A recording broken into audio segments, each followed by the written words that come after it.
Hola, yo soy Fabián Suárez, yo soy oriundo del municipio de Soacha, estoy representando el proyecto de turbinas inteligentes. Bueno, les voy a contar un poco sobre mí. Mi familia viene de diferentes partes del campo colombiano.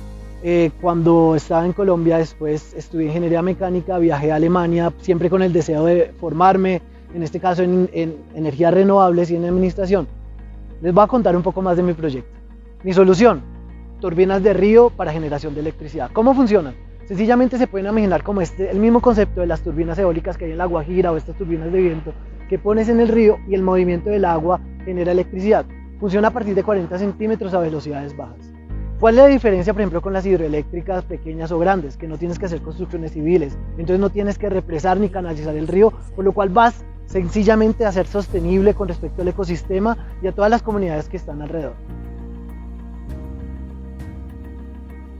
Yo cómo veo la empresa en tres años. Primero que todo la veo sostenible financieramente, ecológicamente y ambientalmente. Creando una cultura en la empresa de innovación, una cultura de calidad, de buen servicio al cliente, que es lo que nos va a diferenciar al fin y al cabo de toda nuestra competencia. Y por qué no, empezar a crear en Colombia una referencia a nivel regional y por qué no mundial de este tipo de tecnologías que están nuevas. Hay dos logros en mi vida que me siento muy orgulloso. El primero es un proyecto que realicé en África, donde me tocó implementarlo en un país desconocido, una cultura totalmente desconocida y con los problemas más grandes que se pueda uno imaginar. Y al fin y al cabo, el instalar ese proyecto y ver cómo afecte positivamente la vida de personas muy pobres, campesinas, para un mejoramiento de su producción, fue genial. Y el segundo fue un reconocimiento, un premio que me gané a nivel latinoamericano de parte de la Universidad MIT, donde escogieron 35 personajes que son los más influyentes en tecnología en el 2018. He tenido muchos momentos difíciles, pero sin lugar a duda el que tuve más difícil fue cuando desarrollando esta tecnología en un instituto de investigación en Alemania. Yo vengo al país, cuando me devuelvo no tenía trabajo, no tenía casa. Me acuerdo que tampoco mi equipo de investigación se había reducido a una tercera parte. El primer prototipo de esta turbina no estaba funcionando, o sea, se había perdido totalmente desolado.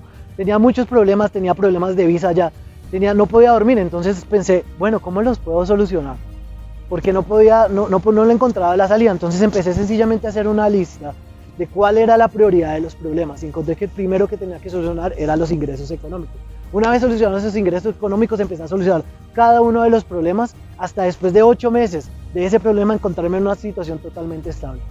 Nuestros clientes son las empresas desarrolladoras de energía. ¿Por qué? Sencillamente porque ellos ya tienen el contacto con muchas comunidades, con muchos casos para energetización, y ellos normalmente trabajan bajo diferentes formalidades, muchas veces aplicando a licitaciones públicas, otras veces teniendo un contacto privado, bajo diferentes casos, agricultura, muchas veces electrificación o en otros casos para una torre de energía. Ellos van a ser nuestro foco. Nosotros les vamos a proveer tecnología para que ellos desarrollen proyectos. Normalmente están teniendo costos altísimos con las baterías.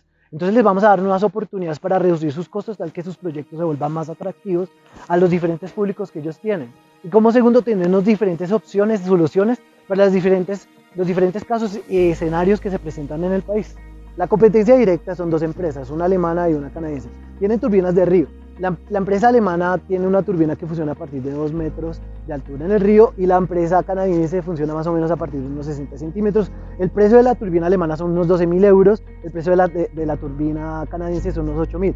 ¿Cuál es el problema? Al importar esas tecnologías tienes que incluir costos de transporte y costos de nacionalización e importación, que por lo menos es casi un 50% del costo total. En Colombia existe más o menos 60% del territorio no está conectado a la red nacional. Son unas 12.000 comunidades que todavía no tienen acceso a energía, entonces llevarle tecnologías que se acoplen a su entorno, ¿cierto? Porque por ejemplo en el Chocó tenemos muchos ríos, vamos a mejorar la calidad de vida y sobre todo vamos a traer un desarrollo sostenible a estas localidades. El proceso empieza primero con la conceptualización de la turbina. Una vez tenemos conceptualizado la turbina, empezamos a pedir todos los materiales a diferentes proveedores locales nacionales. Por ejemplo, el rotor lo hacemos en fibra de vidrio, lo externalizamos precisamente para reducir costos de fabricación en un principio. Después de esto pedimos el generador, los diferentes materiales y en casa, en el taller, empezamos a hacer el ensamble de lo que es la estructura o esqueleto. Una vez tengamos esta estructura o esqueleto, empezamos a traer todos los materiales como es el rotor, haciendo un solo ensamble. Después de que tengamos el ensamble, conectamos lo que es la electrónica, como es el generador, los flotadores. Después, como todo un conjunto, miramos su calidad y como por último tenemos la turbina. Bueno, mi nombre es Fabián Suárez y este es mi proyecto de turbinas de río.